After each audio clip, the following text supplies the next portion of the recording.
tiguang na atikon, kajapon ka. Di pa sala mangluwa sa cellphone pag giludan ko nang naong mo. Muna giingon, bisan og tiguang na tinuod. Pero ikaw buang-buang ka. Dili ka kabulog sa content? Di ka kabulog sa vlog? Wala na usong vlog sa inyo? Labo pa kag kuan dong. Uunsa ka man. Na sige kag ingon din na ikaw dili ka butbuton, ha? Dili ka butbuton? Aw. Kung dili ka butbuton, unya dili ka naga-vlog-vlog, wala ka naga-content-content. Aw ikaw man na. Oh. Kami man ni. Oh, di ba? So ayo pagbuot ug unsay among i-content. Kay content ra na, content is the key. Buang-buang ka. Wa ka kasabot og unsay content, wa ka kasabot og unsay vlog. Puro na lang ka din na panghilabot. Pero sige lang. Kung sa imuha o di imuha po na choice na nimo. So wa kay mahimo diha.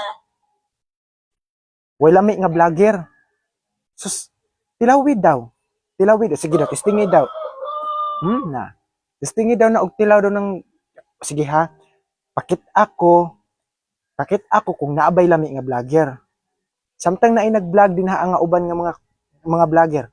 Tilawi daw na ilahang content tirag lami ba. Unsa day na kailangan pabut ng magic sarap aron mo lami. Buang-buang ka. Pahing. Yung sa pagkalami ang vlog. Kauna ng cellphone, ug na ba nay lasa. Uban anang nag-content din ha.